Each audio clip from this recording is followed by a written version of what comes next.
Hallelujah, praise the lord. ఎలా ఉన్నారు? ప్రభు నామమున మీ అందరికీ వందనాలు. ఈరోజు మన దేవుడు మనతో మాట్లాడే మాట ఏంటిదో చూద్దామా? కీర్తనల గ్రంథము 119 అధ్యాయము 122 వచనం. Psalms chapter 119 verse 122. Be surety for thy servant for good, let not the proud oppress thee.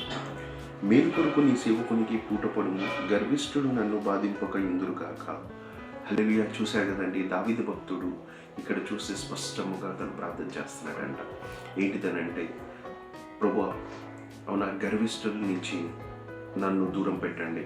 అవునా, వీరందరి వల్ల నేను నీలో విశ్వాసంగా ఉండలేకపోతున్నా, నేను నీలో నమ్మకంగా ఉండలేకపోతున్నా, నీ యందు ఆధారపడలేకపోతున్నా, నీపైన నమ్మకం పెట్టుకోలేకపోతున్నా.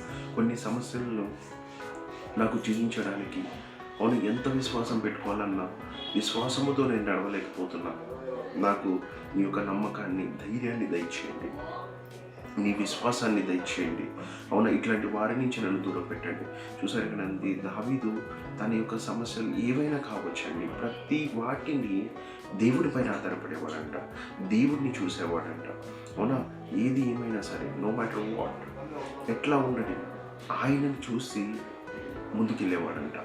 అందుకోసమే చూడండి, దావీదు ద్వారా మనకు ఒక బెస్ట్ ఎగ్జాంపుల్. మన లైఫ్లో మనం ఎన్నో సమస్యలు, ఎన్నో బాధలు, ఎన్నో ఇబ్బందులు మనమే అనుభవించి మనం వాటి నుంచి దూరం వెళ్ళలేకపోతున్నాము. అయితే దేవుడు ఒకటే మాట అంటున్నాడు, ఏంటిదో తెలుసా?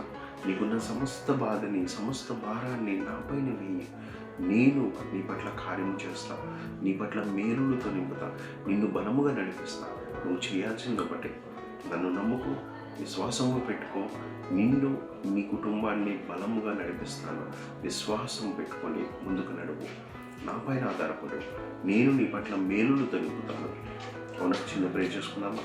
Thank you Lord Jesus. అపశక్తి గల యేసయ్య, పరిశుద్ధాత్మ దేవా, యేసయ్య, అవును తండ్రి, నీ కుమారుడు కుమార్తెని మీరు మీరు అభిషేకించి, నీ రక్తాన్ని పక్షించి, వారి పట్ల నీ కాపుదలనిచ్చి మీరు తోడుండండి అయ్యా.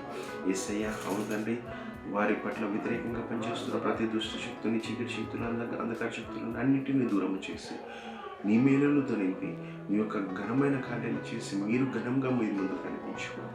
యేసు నామమున నేను ప్రార్థిస్తున్నాను తండ్రి.